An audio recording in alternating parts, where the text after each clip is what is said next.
المجاهدين ومذل الكافرين الظالمين المعتدين، والصلاة والسلام على رسولنا محمد وعلى إخوانه النبيين الطاهرين وعلى آله أجمعين. أيها الإخوة، يتعرض بيت المقدس إلى حملة صهيونية شرسة وإلى عدوان يهودي غاشم. هم اليهود قتلوا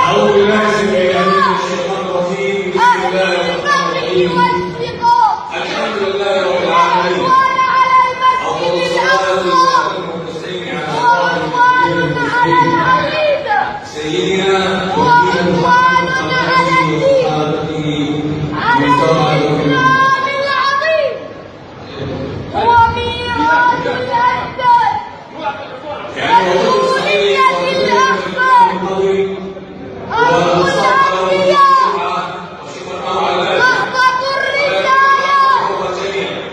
أرض فلسطين أرضا مباركة. ومما يدل على فضائل بيت المقدس أنها قبلة المسلمين الأولى وثاني مسجد وضع على الأرض. لماذا كانت ليلة الإسراء من المسجد الحرام إلى المسجد الأقصى؟ لماذا لم يكن المعراج من المسجد الحرام إلى السماوات العلى؟ لأن الله عز وجل أراد أن يعلمنا أن المسجد الأقصى لا ينفصل أبدا عن المسجد الحرام، فإن الاعتداء على المسجد الأقصى واعتداء على المسجد الحرام واعتداء على المسجد النبوي واعتداء على كرامة المسلمين واعتداء على شريعة رب العالمين. إلى متى؟ إلى متى هذا الصمت العربي الإسلامي؟ فاليهود يريدون هدم المسجد الأقصى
الذين قالوا إن الله فقير ونحن أغنياء هم أعداء البشرية كلها، فقد حكم الله عليهم. تركوا يكمل يا شيخ، تركوا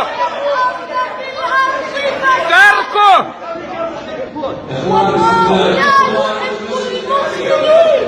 أين علماء الأمة؟ أين شيوخها؟ أين شبابها؟ أين رجالها؟ أين المسلمون؟ ألم تسمعوا يا شعوب العالم الإسلامي وقادته في التاريخ يوم أن حاول أحد الروم الاعتداء على عرض امرأة مسلمة فصارت مستنجدة ومعتصمة إن أمهاتنا وأخواتنا يستصرخن بصوت مقهور وإسلاما وإسلاما. إن فلسطين أمانة في أعناقكم، وواجب المسلمين جميعا أن يهبوا لتخليصها من هذا اللقيط الممسوس الكيان الصهيوني. الله أكبر ولله الحمد. وإذا وقفتم يا شعوب العالم الإسلامي متفرجين كموقفكم هذا، فلسوف يأتي الوقت الذي ستقولون فيه كما قال القائل: أكلت يوم أكل الثور الأبيض. طبقوا قول الله سبحانه وتعالى: قاتلوهم يعذبهم الله بأيديكم ويخزيهم وينصركم عليهم ويشفي صدور قوم مؤمنين. قابلوا هذه الأمنيات في أرض البصرة بالخذلان والتجاهل،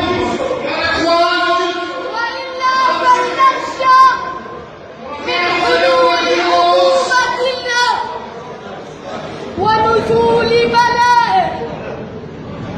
لقد فرض على الأمة أن تترك القضايا الصغرى والخلافات الجانبية وتهتم بقضية الإسلام الأولى، أولى القبلتين. أيها السادة، إن الأطفال في فلسطين أكدوا لنا بالدليل القاطع صدق كلام الله على جبن يهود وذلة يهود أنهم لا يقاتلوننا إلا في حصون أو من وراء جدر تحسبهم جميعا وقلوبهم شتى. إنهم جبناء. أوجه تحيتي إلى أطفال الحجارة وأطفال السكاكين. أبارك رمية الحجر من يد متوطئة، وفي القدس قد نطق الحجر. أنادي علماء المسلمين في جميع أنحاء العالم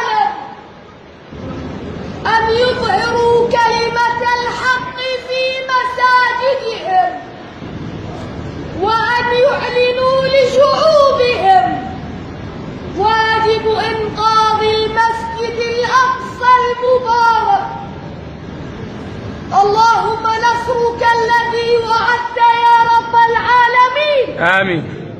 اللهم حرر المسجد الأقصى. آمين. اللهم ارزقنا فيه صلاة مقبولة قبل الممات. آمين. اللهم دمر اليهود ومن يساعدهم آمين. ومن يقف معهم. اللهم حرر أرضنا. آمين. اللهم حرر أسرانا. آمين. اللهم احفظ المجاهدين والمقاومين. آمين. اللهم تقبل شهداءنا. آمين. اللهم تقبل شهداءنا. آمين. اللهم احفظ الأردن آمين. ومليكه وشعبه آمين. وسائر بلاد المسلمين. آمين. وصلى الله على سيدنا محمد وعلى آله وصحبه أجمعين. ولكم مني عبد العزيز الصيف كل التحية والتقدير. والسلام عليكم ورحمة الله وبركاته. تكبير.